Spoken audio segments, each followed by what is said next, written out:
Hello, beautiful. Welcome to the Prosperous One.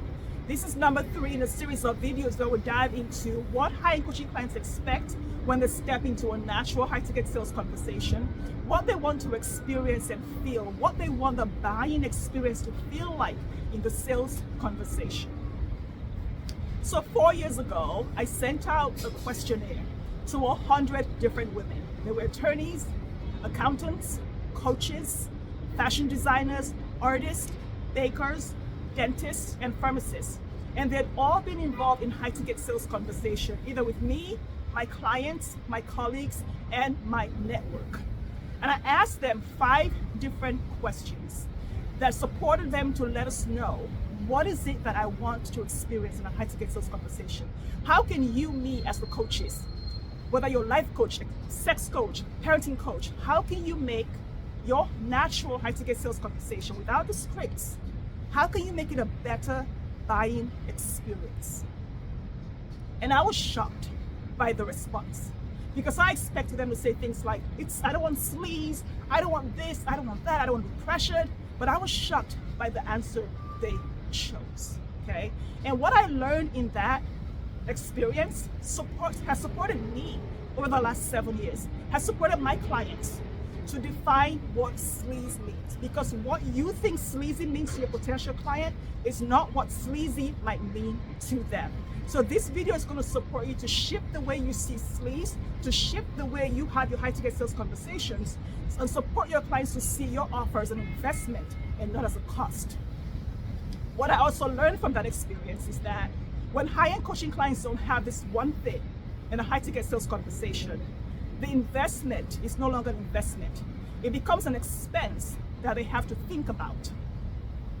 This is what makes the difference between I'm going to invest in the $250,000 coaching offer, or I don't know if I can afford this cost in my life. Because when something is not an investment to a client, it becomes an expense or cost. And what do you, me, all of us do with expenses and costs? We try to eliminate them, we reduce them, we get rid of them. And that is what your client is thinking in the sales conversation when she's starting to think, this is not worth my time. And in that moment, she looks like she's losing her will to live, literally about to die because of what you are doing to her in that conversation. So what is it that you are doing to her? What is it that I am doing to my clients in the sales conversations that makes them lose the will to live? That makes them identify the high-ticket coaching offer as a cost that they need to reduce or eliminate, and not an investment in their life, their business, their parenting, or their relationship. So I want you to drop in the comments below. What do you think is your high-end coaching client's biggest pet peeve when it comes to high-ticket sales conversations or any sales conversation? What do you think makes them feel icky the most?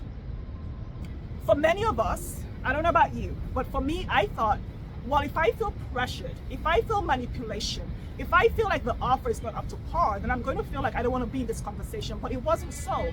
78 of 100 women chose this one thing.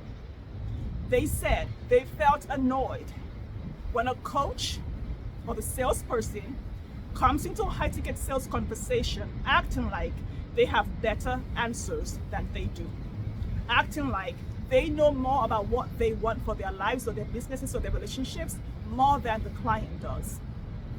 When the coach shows up in the conversation as the star of the conversation, telling the client what she thinks she should do, instead of asking better questions and actively listening, holding a safe emotional path for the client to say yes or no to herself based on her own answers to the questions she's being asked. So I want you to pause for a minute and think about your sales conversations. Are you actively listening? I talked about that in video number 2, which I'm going to drop in the description below. It is in the playlist called Natural High-Ticket Sales Conversations. I talked about active listening, actively shutting up and asking better questions, and how that translates to your client seeing your offer as an investment, not a cost that they want to eliminate.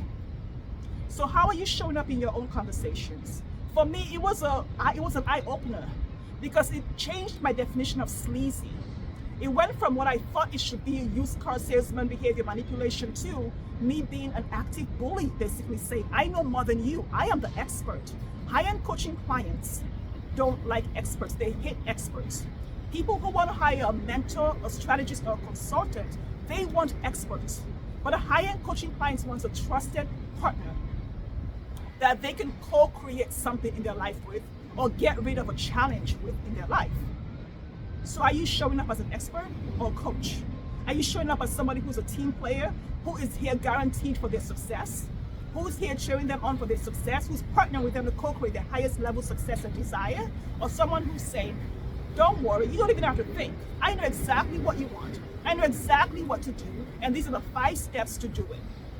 We have been manipulated as coaches in the coaching industry with high-ticket sales and what it's supposed to look like, all the scripts and the hacks and the secrets. And the only secret is that you just have to be naturally you, ask better questions, listen better, and treat your client like a partner. Not you the expert and she's here, but a partner that you are here to guide and support to make the best decision for her, because you know your offer is what is going to support her to get the results that she wants in her business, her life, or her relationship. So let me know how this lands for you, in the sense that, is this going to change the way you approach your high-ticket sales conversations? Is this going to change the way you look at objections and see that there's no objection? There's just always a clear no, because the offer is no longer an investment. It's now a cost or an expense. Let me know how this lands for you in the comments below. And come back for number 4, where we'll dive into the thing that makes coaches become like aliens in a sales conversation.